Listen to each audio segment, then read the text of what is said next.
ಎಲ್ಲಾ ಹಾನಿಯಿಂದ ಕೂದಲನ್ನು ರಕ್ಷಿಸುತ್ತೆ. ಬರೀ Amrit noni reach root premium hair oil.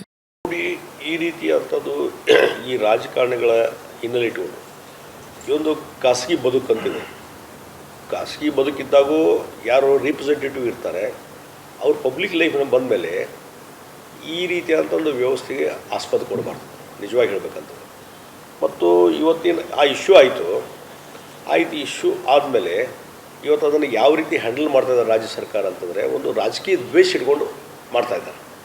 ಈಗ ಡಿ ಕೆ ಶಿವಕುಮಾರ್ ಹೆಸರು ಬಂತು, ಹಿಂದಿನೂ ಸಹಿತ ಹಲವಾರು ಪ್ರಕರಣಗಳಲ್ಲಿ ಡಿ ಕೆ ಶಿವಕುಮಾರ್ ಹೆಸರು ಬಂದೇ ಬರ್ತದೆ, ಈ ಪದೇ ಬರ್ತದೆ ಅವ್ರ ಹೆಸರು. ಅವ್ರು ಇನ್ವಾಲ್ವ್ ಆಗಿದೆ ಅಂತ. ಮೊದಲು ಇನ್ವಾಲ್ವ್ ಆಗಿಲ್ಲ ಅಂತ ಹೇಳಿದರು ಡಿ ಕೆ ಶಿವಕುಮಾರ್, ನಂದೇನು ಪಾತ್ರ ಇಲ್ಲದಕ್ಕಂತ. ಮುಂದೆ ಅಲ್ಲಿ ಹಿರಿಯ ವಕೀಲರಾದರು, ವಕೀಲರು ರಾಜೇಗೌಡರು ಯಾರೋ ಅದಲ್ಲ, ದೇವರಾಜೇಗೌಡರು, ಅವ್ರ ಹೇಳಿಕೆ ಮೇಲೆ ಆ ಸಸ್ಪಿಷನ್ಸ್ ಟ್ರೂ ಆಯ್ತು, ಅವ್ರದ್ದೆಲ್ಲ ಇನ್ವಾಲ್ವ್ಮೆಂಟ್ ಆಗಿದೆ ಅಂತೇಳಿ. ಅವ್ರು ಡಿನೈ ಮಾಡಿರ್ಬೋದು, ಒತ್ತಾಯಿದ್ದು ನನ್ನ ಕಡೆ ಬಂದರು, ನನ್ನ ಹೆಲ್ತ್ ತೊಗೊಳಕ್ಕೆ ಬಂದರು, ಅದು ಇದು ಅಂತ ಹೇಳಿದ್ರು. ಶ್ರೀರಾಮಗೌಡರು ಹೇಳಾಕತ್ತಿದ್ರು. ಆಯ್ತಪ್ಪ, ನೀವು ಅಂತ ಬಂದಾಗ ಡಿಸ್ಕರೇಜ್ ಮಾಡ್ಬೇಕಲ್ಲ ನೀವು. ಈಗ ಯಾರ್ದು ಪ್ರಜ್ವಲ್ ರೇವಣ್ಣನಲ್ಲ, ಅಕಸ್ಮಾತ್ ಅದಕ್ಕೆ ಘಟನೆ ಆಗಿದ್ದರೆ ಪಾಪ ಆ ಹೆಣ್ಮಕ್ಳ ಪರಿಸ್ಥಿತಿ ಏನು ಅಲ್ಲ, ಅದನ್ನು ನಾನು ಹೇಳೋದಿಲ್ಲ. ಇದನ್ನು ಸಹಿತ ಒಂದು ರೀತಿ ಡ್ಯಾಮೇಜ್ ಮಾಡೋದು, ವ್ಯಕ್ತಿಗತ ಒಂದು ಡ್ಯಾಮೇಜ್ ಮಾಡೋದ್ರಿಂದಲ್ಲ ರಾಜಕಾರಣ ಇಂಥವೆಲ್ಲ ಮಾಡ್ಲಿಕ್ಕೆ ಹೋಗ್ಬಾರ್ದು. ಯಾರೊಬ್ಬರನ್ನು ಮುಗಿಸ್ಬೇಕು ಅನ್ನುವಂಥ ಕಾರಣ ಸಲುವಾಗಿ ಅವರ ಒಂದು ಲೂಪ್ ಹೋಲ್ಸ್ ಏನಿರ್ತಾವಲ್ಲ ಅದನ್ನು ಇಟ್ಕೊಂಡು ನೀವು ರಾಜಕಾರಣ ಮಾಡೋದಾದರೆ ಇದು ರಾಜಕಾರಣ ಅಲ್ಲ ಅಂತ ನಾನು ಹೇಳ್ತೀನಿ. ಯಾವುದೇ ಸಂದರ್ಭ ಆ ಕಡೆ ಪಾರ್ಟಿ ಇರ್ಬೋದು, ಈ ಕಡೆ ಪಾರ್ಟಿಗಳು ಇಂಥವೆಲ್ಲ ಬ್ಲ್ಯಾಕ್ ಮೇಲ್ ಮಾಡುವಂಥದ್ದಕ್ಕೆ ಆಸ್ಪದ ಕೊಡಬಾರ್ದು ಅನ್ನುವಂಥದ್ದು ಈ ಸಂದರ್ಭ ಹೇಳ್ತೀನಿ. ಮತ್ತು ಇವೆಲ್ಲ ಏನಾಗ್ತದೆ, ಇದನ್ನು ಉದ್ದೇಶಪೂರ್ವಕವಾಗಿ ರಾಜಕಾರಣ ಸಲುವಾಗಿ ನಾವು ಉಪಯೋಗ ಮಾಡ್ಕೊತಾ ಇದ್ರು ಅನ್ನುವಂಥದ್ದು. ಈಗ ವೈಯಕ್ತಿಕ ಬದುಕಿನಲ್ಲಿ ಈಗ ಯಾರೋ ಕಂಪ್ಲೇಂಟ್ ಕೊಡಲಿ, ಅದು ನಿಜವಾಗಿ ನ್ಯಾಯಯುತವಾದಂಥ ತನಿಖೆ ಆಗಲಿ. ಯಾರಿಗೂ ಅನ್ಯಾಯ ಆಗಿದ್ದರೆ, ಯಾವುದೋ ಹೆಣ್ಮಕ್ಳು ಅನ್ಯಾಯ ಆಗಿದ್ದರೆ ಡೆಫಿನೆಟ್ಲಿ ತನಿಖೆ ಆಗಬೇಕು. ಮತ್ತು ಯಾರು ತಪ್ಪು ಮಾಡಿದ್ರೆ ಪನಿಷ್ಮೆಂಟ್ ಆಗಬೇಕು, ಆ ಪ್ರಶ್ನೆನೇ ಇಲ್ಲ. ಅದು ಅಲ್ಲಿ ಅವಳು ಇಂಡಿವಿಜುವಲ್ ಫೈಟ್ ಮಾಡ್ಕೊಳ್ಳಿ ಅವರು. ಅದು ಬಿಟ್ಟು ಇದನ್ನು ಸಾರ್ವಜನಿಕವಾಗಿ ರಾಜಕೀಯವಾಗಿ ಉಪಯೋಗ ಮಾಡುವಂಥದ್ದು ಏನದಲ್ಲ, ಇದೊಂದು ಮತ್ತೊಂದು ವೈಯಕ್ತಿಕವಾದಂಥ ಚಾರಿತ್ರ್ಯ ವಧೆ ಮಾಡುವಂಥ ಕೆಲಸ. ನನ್ನ ಜೀವನದಲ್ಲಿ ನಾನು ಮಾತ್ರವಲ್ಲ, ನನ್ನ ಕೂದಲು ಕೂಡ ಆಗಿರಬೇಕು ಸ್ಟ್ರಾಂಗ್ ಅಂಡ್ ಸ್ಟೈಲಿಶ್. ಬರೀ Amrit noni reach root premium hair oil ನೊಂದಿಗೆ. Reach root premium hair oil.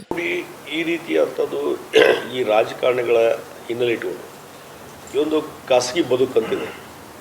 ಖಾಸಗಿ ಬದುಕಿದ್ದಾಗೂ ಯಾರು ರಿಪ್ರೆಸೆಂಟೇಟಿವ್ ಇರ್ತಾರೆ ಅವ್ರು ಪಬ್ಲಿಕ್ ಲೈಫ್ನ ಬಂದ ಮೇಲೆ ಈ ರೀತಿಯಾದಂಥ ಒಂದು ವ್ಯವಸ್ಥೆಗೆ ಆಸ್ಪದ ಕೊಡಬಾರ್ದು, ನಿಜವಾಗಿ ಹೇಳಬೇಕಂತ. ಮತ್ತು ಇವತ್ತಿನ ಆ ಇಶ್ಯೂ ಆಯಿತು ಇಶ್ಯೂ ಆದಮೇಲೆ ಇವತ್ತು ಅದನ್ನು ಯಾವ ರೀತಿ ಹ್ಯಾಂಡಲ್ ಮಾಡ್ತಾಯಿದ್ದಾರೆ ರಾಜ್ಯ ಸರ್ಕಾರ ಅಂತಂದರೆ ಒಂದು ರಾಜಕೀಯ ದ್ವೇಷ ಇಟ್ಕೊಂಡು ಮಾಡ್ತಾಯಿದ್ದಾರೆ. ಈಗ ಡಿ ಕೆ ಶಿವಕುಮಾರ್ ಹೆಸರು ಬಂತು, ಹಿಂದಿನೂ ಸಹಿತ ಹಲವಾರು ಪ್ರಕರಣಗಳಲ್ಲಿ ಡಿ ಕೆ ಶಿವಕುಮಾರ್ ಹೆಸರು ಬಂದೇ ಬರ್ತದೆ, ಈ ಪದೇ ಬರ್ತದೆ ಅವ್ರ ಹೆಸರು. ಅವ್ರು ಇನ್ವಾಲ್ವ್ ಆಗಿದೆ ಅಂತ. ಮೊದಲು ಇನ್ವಾಲ್ವ್ ಆಗಿಲ್ಲ ಅಂತ ಹೇಳಿದರು ಡಿ ಕೆ ಶಿವಕುಮಾರ್, ನಂದೇನು ಪಾತ್ರ ಇಲ್ಲದಕ್ಕಂತ. ಮುಂದೆ ಅಲ್ಲಿ ಹಿರಿಯ ವಕೀಲರಾದರು, ವಕೀಲರು ರಾಜೇಗೌಡರು ಯಾರೋ ಅದಲ್ಲ, ದೇವರಾಜೇಗೌಡರು, ಅವ್ರ ಹೇಳಿಕೆ ಮೇಲೆ ಆ ಸಸ್ಪಿಷನ್ಸ್ ಟ್ರೂ ಆಯ್ತು, ಅವ್ರದ್ದೆಲ್ಲ ಇನ್ವಾಲ್ವ್ಮೆಂಟ್ ಆಗಿದೆ ಅಂತೇಳಿ. ಅವ್ರು ಡಿನೈ ಮಾಡಿರ್ಬೋದು, ಒತ್ತಾಯಿದ್ದು ನನ್ನ ಕಡೆ ಬಂದರು, ನನ್ನ ಹೆಲ್ತ್ ತೊಗೊಳಕ್ಕೆ ಬಂದರು, ಅದು ಇದು ಅಂತ ಹೇಳಿದ್ರು. ಶ್ರೀರಾಮಗೌಡರು ಹೇಳಾಕತ್ತಿದ್ರು. ಆಯ್ತಪ್ಪ, ನೀವು ಅಂತ ಬಂದಾಗ ಡಿಸ್ಕರೇಜ್ ಮಾಡ್ಬೇಕಲ್ಲ ನೀವು. ಈಗ ಯಾರ್ದು ಪ್ರಜ್ವಲ್ ರೇವಣ್ಣನಲ್ಲ, ಅಕಸ್ಮಾತ್ ಅದಕ್ಕೆ ಘಟನೆ ಆಗಿದ್ದರೆ ಪಾಪ ಆ ಹೆಣ್ಮಕ್ಳ ಪರಿಸ್ಥಿತಿ ಏನು ಅಲ್ಲ, ಅದನ್ನು ನಾನು ಹೇಳೋದಿಲ್ಲ. ಇದನ್ನು ಸಹಿತ ಒಂದು ರೀತಿ ಡ್ಯಾಮೇಜ್ ಮಾಡೋದು, ವ್ಯಕ್ತಿಗತ ಒಂದು ಡ್ಯಾಮೇಜ್ ಮಾಡೋದ್ರಿಂದಲ್ಲ ರಾಜಕಾರಣ ಇಂಥವೆಲ್ಲ ಮಾಡ್ಲಿಕ್ಕೆ ಹೋಗ್ಬಾರ್ದು. ಯಾರೊಬ್ಬರನ್ನು ಮುಗಿಸ್ಬೇಕು ಅನ್ನುವಂಥ ಕಾರಣ ಸಲುವಾಗಿ ಅವರ ಒಂದು ಲೂಪ್ ಹೋಲ್ಸ್ ಏನಿರ್ತಾವಲ್ಲ ಅದನ್ನು ಇಟ್ಕೊಂಡು ನೀವು ರಾಜಕಾರಣ ಮಾಡೋದಾದರೆ ಇದು ರಾಜಕಾರಣ ಅಲ್ಲ ಅಂತ ನಾನು ಹೇಳ್ತೀನಿ. ಯಾವುದೇ ಸಂದರ್ಭ ಆ ಕಡೆ ಪಾರ್ಟಿ ಇರ್ಬೋದು, ಈ ಕಡೆ ಪಾರ್ಟಿಗಳು ಇಂಥವೆಲ್ಲ ಬ್ಲ್ಯಾಕ್ ಮೇಲ್ ಮಾಡುವಂಥದ್ದಕ್ಕೆ ಆಸ್ಪದ ಕೊಡಬಾರ್ದು ಅನ್ನುವಂಥದ್ದು ಈ ಸಂದರ್ಭ ಹೇಳ್ತೀನಿ. ಮತ್ತು ಇವೆಲ್ಲ ಏನಾಗ್ತದೆ, ಇದನ್ನು ಉದ್ದೇಶಪೂರ್ವಕವಾಗಿ ರಾಜಕಾರಣ ಸಲುವಾಗಿ ನಾವು ಉಪಯೋಗ ಮಾಡ್ಕೊತಾ ಇದ್ರು ಅನ್ನುವಂಥದ್ದು. ಈಗ ವೈಯಕ್ತಿಕ ಬದುಕಿನಲ್ಲಿ ಈಗ ಯಾರೋ ಕಂಪ್ಲೇಂಟ್ ಕೊಡಲಿ, ಅದು ನಿಜವಾಗಿ ನ್ಯಾಯಯುತವಾದಂಥ ತನಿಖೆ ಆಗಲಿ. ಯಾರಿಗೂ ಅನ್ಯಾಯ ಆಗಿದ್ದರೆ, ಯಾವುದೋ ಹೆಣ್ಮಕ್ಳು ಅನ್ಯಾಯ ಆಗಿದ್ದರೆ ಡೆಫಿನೆಟ್ಲಿ ತನಿಖೆ ಆಗಬೇಕು. ಮತ್ತು ಯಾರು ತಪ್ಪು ಮಾಡಿದ್ರೆ ಪನಿಷ್ಮೆಂಟ್ ಆಗಬೇಕು, ಆ ಪ್ರಶ್ನೆನೇ ಇಲ್ಲ. ಅದು ಅಲ್ಲಿ ಅವಳು ಇಂಡಿವಿಜುವಲ್ ಫೈಟ್ ಮಾಡ್ಕೊಳ್ಳಿ ಅವರು. ಅದು ಬಿಟ್ಟು ಇದನ್ನು ಸಾರ್ವಜನಿಕವಾಗಿ ರಾಜಕೀಯವಾಗಿ ಉಪಯೋಗ ಮಾಡುವಂಥದ್ದು ಏನದಲ್ಲ, ಇದೊಂದು ಮತ್ತೊಂದು ವೈಯಕ್ತಿಕವಾದಂಥ ಚಾರಿತ್ರ್ಯ ವಧೆ ಮಾಡುವಂಥ ಕೆಲಸ. ಅನುಕ್ಷಣದ ಸುದ್ದಿಗಳಿಗಾಗಿ ವಿಸ್ತಾರ ನ್ಯೂಸ್ ಯೂಟ್ಯೂಬ್ ಚಾನೆಲ್ ಸಬ್ಸ್ಕ್ರೈಬ್ ಮಾಡಿ. ಹೊಸ ಸುದ್ದಿಗಳ ನೋಟಿಫಿಕೇಶನ್ಗಾಗಿ ಬೆಲ್ ಐಕಾನ್ ಕ್ಲಿಕ್ ಮಾಡಿ. ಲೇಟೆಸ್ಟ್ ಅಪ್ಡೇಟ್ಸ್ಗಾಗಿ www.vistaranews.com ವೆಬ್ಸೈಟ್ಗೆ ವಿಸಿಟ್ ಮಾಡಿ.